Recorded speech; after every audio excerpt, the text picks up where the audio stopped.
एक बार जोरदार अपनी भारत माता का जयकारा लगाएंगे। सारे जने मुट्ठी बंद करेंगे, हाथ ऊपर करेंगे और पूरे दिल से बोलेंगे, भारत माता की, भारत माता की, इनकलाब, इनकलाब, वंदे वंदे। हरियाणा के कोने कोने से आए हुए हजारों हजारों की संख्या में आज यहां मौजूद सभी भाइयों बहनों माताओं बुजुर्गों बच्चों, आप सब लोगों को मेरा नमस्कार, सबको मेरा प्रणाम। मैं आपका शुक्रिया अदा नहीं कर सकता दिल से, इतना मैं भाव विभोर हूं। इतने घंटों से आप लोग इतनी तपती धूप में पसीना पसीना होके मेरा इंतजार कर रहे हो। आप सब लोगों को मेरा नमन।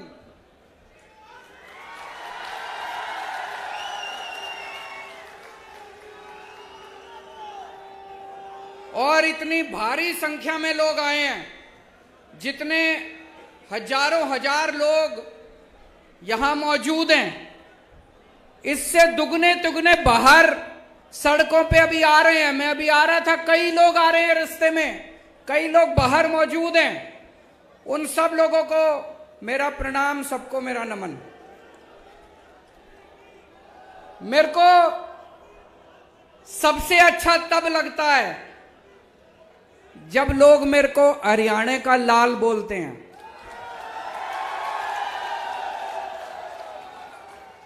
हरियाणा मेरी जन्मभूमि है और जन्मभूमि मां के समान होती है। मां का कर्जा आदमी 7 जन्म में भी नहीं चुका सकता। जन्मभूमि का कर्जा आदमी 7 जन्म में भी नहीं चुका सकता। आज मुझे बेहद खुशी है, अपनी जन्मभूमि में, कुरुक्षेत्र की धर्म भूमि में आज यहां पे आपके बीच में आके। सबसे पहले अभी बता रहे थे कि कल तूफान आया था, यह शुभ संकेत है। कह रहे हैं बता रहे हैं तूफान पंजाब से आया था, बता रहे हैं तूफान दिल्ली से आया था। तो हरियाणा में तूफान आने वाला है और बड़ा तूफान आने वाला है। और जब ऊपर वाला अपनी झाड़ू चलाता है तो तूफान ही आता है। ऊपर वाले ने झाड़ू चलानी शुरू कर दी तो तूफान से घबराने की बात नहीं है। बड़ा शुभ लक्षण है कि कल तूफान आया था।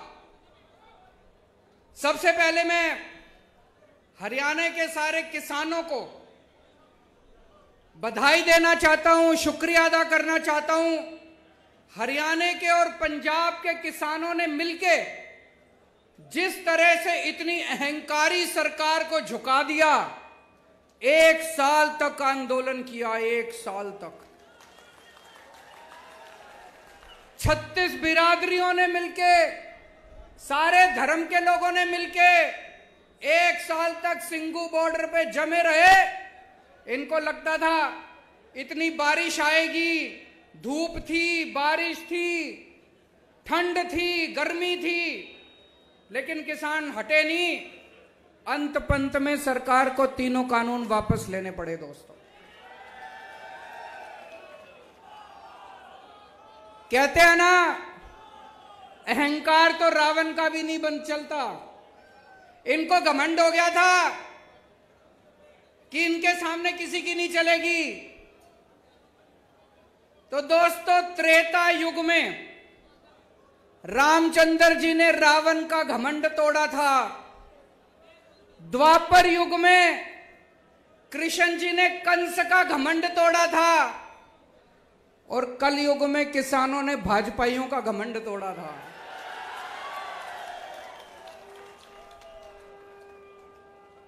मैं सारे किसान भाइयों को बधाई देना चाहता हूं। दोस्तों, मेरे को राजनीति करनी नहीं आती, मेरे को पॉलिटिक्स करनी नहीं आती, मैं सीधा साधा छोरा हूं। मन काम करना आवे, मेरे ते कितना ही काम करा लो। दिल्ली में हमने स्कूल ठीक कर दिए, सरकारी स्कूल। सुना आप लोगों ने दिल्ली के स्कूल शानदार हो गए? किस किस ने सुना है? हाथ खड़े करके बताओ। दिल्ली में सरकारी स्कूलों में गरीबों के बच्चे पढ़ते हैं भाई साहब, गरीबों के बच्चे सरकारी स्कूलों में पढ़ते हैं। पहले दिल्ली के सरकारी स्कूलों का बहुत बुरा हाल था, जैसे हरियाणा के स्कूलों का बुरा हाल है। हरियाणा में भी सरकारी स्कूलों का बुरा हाल है, मैं देख के आया था। दिल्ली में भी सरकारी स्कूलों का बहुत बुरा हाल था। हमने पिछले कुछ सालों में, 7 सालों में दिल्ली के सरकारी स्कूल इतने शानदार कर दिए। आप कहोगे केजरीवाल अपनी बड़ाई खुद ही कर रहा है। इस बार हमारे सरकारी स्कूलों के नतीजे 99.7% नतीजे आए हैं, 99.7%। इतिहास में 70 साल के भारत के इतिहास में सरकारी स्कूलों के नतीजे ऐसे नहीं आए। और भाई साहब, इस साल 4 लाख बच्चों ने प्राइवेट स्कूलों से नाम कटा के सरकारी स्कूलों में भर्ती कराए हैं। अपने बड़े बड़े, अब अमीर लोग भी अपने बच्चों को सरकारी स्कूलों में भेज रहे हैं। बड़ी बात है भाई साहब, है कि नहीं है? अभी 2 साल पहले अमेरिका के राष्ट्रपति, अमेरिका तो दुनिया का सबसे बड़ा देश है, सबसे शक्तिशाली, अमेरिका के राष्ट्रपति इंडिया आए थे। जब वो इंडिया आए तो उनकी पत्नी भी उनके साथ आई थी। पत्नी का नाम है मिलेनिया ट्रंप। ट्रंप साहब आए थे ना 2 साल पहले अपने भारत मोदी जी से मिलने। तो जब उनकी पत्नी भी उनके साथ आई तो उनकी पत्नी मोदी जी को बोली, मैंने केजरीवाल के स्कूलों के बारे में बहुत सुना है, मैं उसका स्कूल देखना चाहती हूं। मोदी जी ने बहुत समझाया, बहन मान जा, केजरीवाल के स्कूल में ना जा, मैं अपने स्कूल दिखा दूंगा, मैं बीजेपी वालों के स्कूल दिखा दूंगा, मैं प्राइवेट स्कूल। बोली ना, मैं तो केजरीवाल के स्कूल देखूंगी। माननी नहीं वो माननी नहीं मोदी जी की बात। वो हमारे स्कूल देखने आई। बड़ी बात होगी भाई साहब, अमेरिका के राष्ट्रपति की पत्नी केजरीवाल के स्कूल देखने आई। कुछ तो कर ही रखा होगा हमने, कुछ तो कर ही रखा होगा हमने। मैं पूछना चाहता हूं, ये हरियाणा के खट्टर साहब के स्कूल कौन देखने आया? कोई आस पड़ोस का कोई श्रीलंका वाला ही आ गया हो देखने? कोई, चलो बाहर वाले छोड़ो, कोई अपने देश का ही कोई देखने आया हो इनके स्कूल? अबे कुछ करोगे तभी तो कोई देखने आएगा तुम्हारे स्कूल। कोई। दोस्तों, आज हमारे स्कूलों से निकल के बच्चे बड़े बड़े इंजीनियर बन रहे हैं, गरीबों के बच्चे। जैसे मैं आपको उदाहरण देता हूं,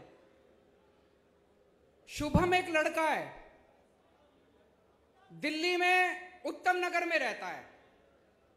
उसके पिताजी चौकीदारी का काम करते हैं, चौकीदार, किसी कंपनी में चौकीदारी का काम करते हैं। 6,000 रुपए महीना है उनके पिताजी की। वो सरकारी स्कूल में पढ़ता है। उसके पिताजी के पास इतने भी पैसे नहीं है कि किताबें खरीद दे, ड्रेस खरीद दे। सारा कुछ उसको स्कूल से फ्री में मिलता है। दिल्ली के स्कूल इतने शानदार हो गए, इस बार शुभम ने आईआईटी की परीक्षा दी। आईआईटी मतलब देश का सबसे बड़ा इंजीनियरिंग कॉलेज। मैं भी आईआईटी से पढ़ा हूं। देश का सबसे बड़ा इंजीनियरिंग कॉलेज, लाखों बच्चे बैठते हैं उसमें। शुभम का पूरे देश में 215 नंबर पे रैंक आया और उसको आईआईटी के अंदर कंप्यूटर इंजीनियरिंग के अंदर दाखिला मिला है उसका। ये छोटी बात नहीं है भाई साहब। और अकेला एक शुभम नहीं है, इस बार दिल्ली के सरकारी स्कूलों के 400 बच्चों का बड़े बड़े इंजीनियरिंग कॉलेज में दाखिला हुआ है। बड़े बड़े हमारे दिल्ली के अब गरीबों के बच्चे इंजीनियर बन रहे हैं, डॉक्टर बन रहे हैं। एक और बच्चा है कुशाल गर्ग शास्त्री पार्क में रहता है। उसके पिताजी कार्डबोर्ड की कंपनी में मजदूरी करते हैं, 11,000 रुपए महीना तनख्वाह कमाते हैं। उनके बेटे का एडमिशन इस बार ऑल इंडिया मेडिकल कॉलेज में हुआ है, देश का सबसे बड़ा। ऑल इंडिया मेडिकल तो सबसे बड़ा है, ऑल इंडिया मेडिकल में उसके बच्चे का एडमिशन हुआ है। मैं इनसे बात कर रहा था, बोले जी आज से 5 साल पहले जो सरकारी स्कूलों की हालत थी, अगर वैसी हालत रहती हमारे बच्चे भी बड़े होकर मजदूरी करते। ये तो बोले केजरीवाल जी आपका धन्यवाद जो आपने स्कूल इतने शानदार कर दिए। मैं ये कहना चाहता हूं कि अगर गरीबों के बच्चे भी इंटेलिजेंट होते हैं, गरीबों के बच्चे कमजोर नहीं होते। ये तो माँ बाप के पास साधन नहीं होते, सरकारें कुछ करती नहीं है, इसलिए गरीब का बच्चा बड़ा होकर गरीब रह जाता है। आज दिल्ली के अंदर आप सोच के देखो कितने ऐसे शुभम होंगे, कितने ऐसे कुशाल गर्ग होंगे। लाखों बच्चे दिल्ली के स्कूलों में 18 लाख बच्चे पढ़ते हैं। इन 18 लाख बच्चों का भविष्य पहले अंधकार में था। ऐसे ही लाखों बच्चों का भविष्य हरियाणा के अंदर अंधकार में है। हरियाणा के अंदर भी स्कूलों का बुरा हाल है। एक मौका दे दो, हरियाणा के सारे सरकारी स्कूल बदल के दिखा दूंगा मैं। एक मौका दे दो। दिल्ली में करके आया हूं, हवा में बात नहीं कर रहा, दिल्ली में करके आया हूं। हरियाणा के भी सारे स्कूल बदल दूंगा, गरीबों के बच्चों को अच्छा भविष्य मिलना चालू होगा। गरीबों के बच्चे भी डॉक्टर बनेंगे, इंजीनियर बनेंगे, वकील बनेंगे। और ये जितने प्राइवेट स्कूल वाले हैं सारे खराब नहीं है, लेकिन कई प्राइवेट स्कूल वालों ने गुंडागर्दी मचा रखी है। मचा रखी है कि नहीं मचा रखी? जब मर्जी फीस बढ़ा देते हैं, कभी कहेंगे development charge, picnic charge, library charge, फलाना चार्ज, ढिमका चार्ज। दिल्ली में 7 साल से हमने इनको प्राइवेट वालों को फीस नहीं बढ़ाने दी, उल्टे इनका सबको ऑडिट कराया, कई लोगों को पैसे वापस कराए हैं प्राइवेट स्कूल वालों से। कभी नहीं हुआ होगा ऐसा।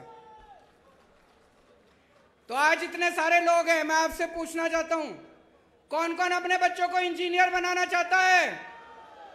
कौन कौन अपने बच्चों को डॉक्टर बनाना चाहता है? कौन कौन अपने बच्चों को वकील बनाना चाहता है? सारे जने हमारे साथ आ जाओ। और जो जो लोग अपने बच्चों को गुंडा बनाना चाहते हैं हाथ खड़े करो। जो जो अपने बच्चों को दंगई बनाना चाहते हैं, गुंडे बनाना चाहते हैं, बलात्कारी बनाना चाहते हैं, उनके साथ चले जाओ। उनकी पार्टी, सारे इनकी पार्टी में लुच्चे, लफंगे, दंगई, बलात्कारी सारे भरे पड़े हैं इनकी पार्टी के अंदर। सुबह से शाम तक गुंडागर्दी करते घूमते हैं। या तो ये खुद गुंडागर्दी करते हैं, नहीं तो देश में पता चल जाए कहीं गुंडागर्दी हो गई, उनका जाके सम्मान करते हैं, गुंडों का सम्मान करते हैं, दंगा करने वालों का सम्मान करते हैं। अभी थोड़े दिन पहले कुछ गुंडों ने मेरे घर पे हमला कर दिया। आपने पढ़ा होगा, अखबारों में, टीवी में देखा होगा। कुछ गुंडों ने हमला कर दिया। इन्होंने उन सारे गुंडों का अगले दिन सम्मान करा। ऐसे देश आगे बढ़ेगा। किसानों के ऊपर इनके आदमियों ने गाड़ी चढ़ा दी उत्तर प्रदेश के अंदर। इनकी पूरी की पूरी पार्टी ने बड़े बड़े वकील खड़े कर दिए उसको बचाने के लिए, जिसने किसानों के ऊपर गाड़ी चढ़ाई थी। देश में कहीं बलात्कार हो जाए, देश में कहीं बलात्कार हो जाए, इनकी पार्टी पहुंच जाती है बलात्कारियों का सम्मान करने के लिए, शोभा यात्रा निकालने के लिए। आप क्या सुनते हो इनके बारे में? यही सुनते हो इन्होंने यहां दंगा कर दिया, यहां मारपीट कर दी, यहां गुंडई कर दिया। और आम आदमी पार्टी के बारे में क्या सुनते हो? यहां पे इन्होंने स्कूल बना दिया, यहां अस्पताल बना दिया, यहां बिजली ठीक कर दी, यहां पानी ठीक कर दिया, यहां सड़कें ठीक कर दी। आम आदमी पार्टी शरीफों की पार्टी है। आम आदमी पार्टी देशभक्तों की पार्टी है। आम आदमी पार्टी ईमानदार लोगों की पार्टी है। हम देश की सोचते हैं, हम इनकी तरह गुंडागर्दी नहीं करते। अमेरिका में कोई गुंडागर्दी कर दे तो वो जेल जाता है, इंडिया में कोई गुंडागर्दी कर दे तो इनकी पार्टी में जाता है। यूरोप में कोई बलात्कार करे तो वो जेल जाता है, इंडिया में कोई बलात्कार करे तो इनकी पार्टी में जाता है। कैसा भारत चाहते हो आप लोग? गुंडों का भारत चाहते हो, दंगइयों का भारत चाहते हो, कि विकास और तरक्की वाला भारत चाहते हो? मैं आप लोगों से पूछना चाहता हूं, पिछले 7 साल हो गए अब खट्टर साहब को सरकार चलाते, 7 साल से खट्टर साहब की सरकार है। खट्टर साहब ने कितनी नौकरियां दी आप लोगों को? हरियाणा के बच्चों को कितनी नौकरियां दी खट्टर साहब ने? मैंने दिल्ली में पिछले 7 साल में 12 लाख नौकरियां दी है, 12 लाख बच्चों को नौकरियां दी। मैंने 12 लाख बच्चों को नौकरी दी, और मैं हवा में नहीं बात कर रहा, वेबसाइट पे पूरा डेटा पड़ा है। हमारी वेबसाइट पे चले जाना, वेबसाइट पे सारा डेटा है। मैंने 12 लाख बच्चों को नौकरियां दी हैं, और अगले 5 साल में 20 लाख बच्चों को नौकरी देने का पूरा प्लान बनाया है। मैं नौकरी दे सकता हूं, ये नहीं दे सकते। ये कभी यही नौकरी नहीं देंगे आपको, ये कभी आपके बच्चों को नौकरी नहीं देंगे। क्यों? क्योंकि इनको अपनी पार्टी के लिए बेरोजगार गुंडों की जरूरत है। आपके बच्चों को दंगा कराना सिखाएंगे, गुंडाई करना सिखाएंगे, अपने बच्चों को विदेश भेजते हैं पढ़ने के लिए ये लोग। अभी मेरे को एक भाई बता रहा था, हरियाणा में सारे पेपर लीक हो जाते हैं, जितने भर्तियों के पेपर होते हैं सारे लीक। ऐसा है क्या जी? ये मेरे को एक लिस्ट दी है एक भाई ने। ये 2020 में HSC जूनियर ड्राफ्टमैन का पेपर लीक हो गया। 2020 में हरियाणा पुलिस भर्ती का पेपर लीक हो गया। 2021 में पेपर पुलिस भर्ती का फेर पेपर लीक हो गया। 2021 में कुरुक्षेत्र स्वास्थ्य विभाग का पेपर लीक हो गया। 2022 में HSSC पद की भर्ती का पेपर लीक हो गया। 2022 में ग्राम सचिव और पटवारी की भर्ती का पेपर लीक हो गया। 2022 में TGT भर्ती का पेपर लीक हो गया। 2022 में डेंटल सर्जन की भर्ती का पेपर। खट्टर साहब, आपसे एक पेपर नहीं कराए जाते, सरकार क्या चलाओगे? एक पेपर नहीं करवा सकता जो आदमी, एक पेपर नहीं करा सकता, वो सरकार क्या चलाएगा? गलत तो नहीं कह रहा भाई साहब? मैं अभी गुजरात गया था, वहां भी पता चला सारे पेपर लीक हो रहे हैं, वहां भी बीजेपी की सरकार है। मैं हिमाचल प्रदेश गया था, वहां भी सारे पेपर लीक हो रहे हैं। एक Guinness book of world record है, सुना है आपने? दुनिया के सारे बड़े बड़े रिकॉर्ड उसमें होते हैं। अभी उनकी कल मीटिंग हुई है शाम को गिनीज बुक वालों की, उसमें भारतीय जनता पार्टी का नाम लिखा जा रहा है, सबसे ज्यादा पेपर लीक करवाने वाली पार्टी भारतीय जनता पार्टी। इनकी सरकारों से पेपर नहीं होते, इनसे स्कूल नहीं बनते, इनसे बिजली ठीक नहीं होती, इनसे अस्पताल नहीं बनते। क्यों बोझ उठा के घूम रहे हो? इनको उखाड़ के फेंको, अब ईमानदार पार्टी आ गई। कई बच्चे आर्मी में भर्ती होना चाहते हैं, देश की सेवा करना चाहते हैं। 2020 के बाद से आज तक आर्मी की भर्ती नहीं खुली, आर्मी की भर्ती के पेपर नहीं करवाए इन्होंने। आज इस मंच के जरिए मैं केंद्र सरकार से और प्रधानमंत्री जी से अपील करना चाहता हूं, 1 लाख से ज्यादा आर्मी के अंदर खाली स्थान हो चुके, इनकी जल्दी से भर्तियां खोली जाए। बच्चे ओवरेज हो रहे हैं। मैंने सुना अभी भिवानी के अंदर एक यंग लड़का पवन, जो आर्मी में जाना चाहता था, भर्ती होना चाहता था फौज में, उसने खुदकुशी कर ली। हमारे नौजवान खुदकुशी कर रहे हैं, तो ये आर्मी की भर्तियां क्यों नहीं खोल रहे? मैं प्रधानमंत्री जी को कल चिट्ठी भी लिखूंगा, उनसे निवेदन करूंगा कि आर्मी की भर्तियां तुरंत खोली जाएं, ताकि हमारे बच्चे फौज के अंदर भर्ती हो सकें। दिल्ली में हमने पहले सरकारी अस्पतालों का भी दिल्ली में बहुत बुरा हाल था, हमने सारे सरकारी अस्पताल शानदार कर दिए, खूब सारे मोहल्ला क्लिनिक कर दिए, और दिल्ली में 2 करोड़ लोग हैं, हमने सबका इलाज मुफ्त कर दिया, चाहे कितनी बड़ी बीमारी क्यों ना हो, चाहे लाखों रुपए क्यों ना लगते हो। मैं आपको एक उदाहरण देता हूं। एक मोनिका बहन है, लक्ष्मी नगर में रहती है, वो और उसके पति दोनों को कैंसर हो गया। एक कमरे के घर में रहते हैं, बहुत गरीब लोग हैं। उसका पति दूध बेच के सवेरे सवेरे घर घर में जाके दूध बेच के कमाया करता था, उसकी वो भी कमाई बंद हो गई। दोनों को कैंसर हो गया। भाई साहब, अगर कैंसर जैसी बीमारी हो जाए तो जमीन बेचनी पड़ जाती है, आदमी लुट जाता है, गहने बेचने पड़ जाते हैं बीवी के। इन दोनों को ऊपर वाले का शुक्र था, दिल्ली में आम आदमी पार्टी की सरकार थी। ये एलएनजेपी हॉस्पिटल में गए, शानदार हॉस्पिटल, सारा इलाज इनका मुफ्त हो गया, दोनों ठीक हो गए और अब दोनों ठीक होकर अपना काम कर रहे हैं। दोस्तों, ऐसे करोड़ों करोड़ों लोग जिनके बच्चे सरकारी स्कूलों में पढ़ रहे हैं, जिनका इलाज सरकारी अस्पतालों में हो रहा है, इन लोगों की हमें दुआएं और उनके आशीर्वाद मिलते हैं, जिसकी वजह से आज आम आदमी पार्टी इतनी तरक्की कर रही है। दिल्ली में हमने बिजली 24 घंटे कर दी। पहले दिल्ली में बहुत हरियाणा में बिजली जाती है नहीं जाती? मेरे को पता चला खूब पावर कट लगते हैं। दिल्ली में 24 घंटे कर दी, हरियाणा में भी 24 घंटे बिजली चाहिए नहीं चाहिए? दिल्ली में केवल 24 घंटे बिजली नहीं करी, फ्री बिजली भी कर दी। फ्री बिजली चाहिए नहीं चाहिए? एक बार हाथ खड़े करके बताओ, फ्री बिजली जिसको चाहिए। फ्री बिजली चाहिए तो सरकार बदलनी पड़ेगी, या खट्टर तो फ्री बिजली, खट्टर साहब तो नहीं करेंगे फ्री बिजली। अभी हमें पता चला पंजाब में हमारा एक मंत्री अफसरों से पैसे मांग रहा था। हमारा हेल्थ मिनिस्टर पंजाब का अफसरों से पैसे मांग रहा था। मीडिया को नहीं पता था, विपक्षी दलों को भी नहीं पता था।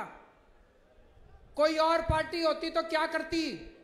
उसको कहती थोड़ा बहुत पार्टी फंड में भी जमा करा, सारा खुद मत खा, यही कहते। कोई और मुख्यमंत्री होता तो क्या करता? कहता आधा मेरे को दे, आधा खुद रख। आम आदमी पार्टी ऐसी नहीं है। हमने उस मंत्री को बर्खास्त करके उसको सीधा जेल में कर दिया। हमने दिल्ली में हमारा एक मंत्री, एक राशन वाले से मेरा मंत्री पैसे मांग रहा था, 2015 की बात है। मेरे पास ऑडियो रिकॉर्डिंग आई, किसी विपक्ष को नहीं पता था, किसी टीवी चैनल वाले को नहीं पता था। मैंने तुरंत अपने मंत्री को बर्खास्त करके उसको सीबीआई को सौंप दिया। इसीलिए कहते हैं आम आदमी पार्टी कट्टर ईमानदार पार्टी है। कट्टर ईमानदार मतलब मेरा बेटा भी अगर कल को बदमाशी करेगा तो उसको बख्शूंगा नहीं, उसको छोड़ूंगा नहीं। किसी की भी बेईमानी बर्दाश्त नहीं की जाएगी। इनकी पार्टियों में भ्रष्टाचारी नहीं बैठे क्या? इन लोगों की पार्टी में भ्रष्टाचारी नहीं बैठे? कितने भ्रष्टाचारी हैं? आज तक इन्होंने एक को भी निकाला हो भ्रष्टाचार में तो बता दो। आज तक इन्होंने एक को भी जेल भेजा हो? क्यों नहीं भेजते? पैसा ऊपर तक जाता है भाई साहब, पार्टी के अंदर भी पैसा ऊपर तक जाता है। जाता है कि नहीं जाता है? दिल्ली तक जाता है इनका पैसा। हिम्मत नहीं है इनको निकालने की। केवल आम आदमी पार्टी है जो आज देश में एक ईमानदार सरकार दे सकती है। हमने दिल्ली में भ्रष्टाचार खत्म करा, पंजाब में भ्रष्टाचार खत्म करा, अब हरियाणा में भी भ्रष्टाचार खत्म करेंगे। यहां पे भी मेरे को बताया गया प्रॉपर्टी आईडी करके है, उसमें खूब पैसे चलते हैं। चलते हैं कि नहीं चलते? नगर निगम का चुनाव आने वाला है। इस नगर निगम के चुनाव में आप अपनी ताकत दिखा दो, जैसे पंजाब के लोगों ने अपनी ताकत दिखाई थी, जैसे दिल्ली के लोगों ने ताकत दिखाई थी। इन सारी पार्टियों को उखाड़ फेंको, एक मौका दो। नगर निगम को भी साफ करेंगे झाड़ू से, सारा भ्रष्टाचार दूर करेंगे और उसके बाद 2024 में हरियाणा को भी पूरे को साफ करेंगे, भ्रष्टाचार दूर करेंगे। मेरे को कोई पत्रकार कह रहा था कि ये बीजेपी वाले खट्टर साहब को हटा रहे हैं, कोई दूसरा सीएम ला रहे हैं, ऐसा है क्या? सुना आप लोगों ने भी? कह रहे खट्टर साहब को हटा के दूसरा सीएम ला रहे हैं। क्यों? खट्टर साहब भ्रष्टाचारी हैं क्या? खट्टर साहब काम नहीं करते क्या? मैं बीजेपी को चैलेंज करना चाहता हूं हिम्मत है तो 2024 का चुनाव खट्टर साहब के साथ लड़के दिखाओ तुम।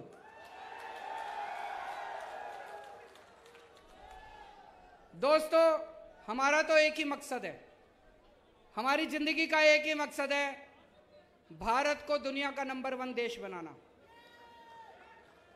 भारत दुनिया का नंबर 1 देश बन सकता है। भारत के लोगों में बहुत ताकत है, भारत के बच्चों में, युवाओं में बहुत ताकत है। मेरा मकसद है, कई मेरे से पूछते हैं पत्रकार, आप कौन सी पार्टी के साथ अलायंस करोगे? मेरे को यह अलायंस करना नहीं आता। मैं 130 करोड़ लोगों का अलायंस बनाऊंगा इस देश के। किसानों का अलायंस बनाएंगे, मजदूरों का अलायंस बनाएंगे, डॉक्टरों का अलायंस बनाएंगे, इंजीनियर का अलायंस बनाएंगे और इस देश के 130 करोड़ लोगों को मिलके भारत को दुनिया का नंबर 1 देश बनाएंगे। दोस्तों, भारत माता की।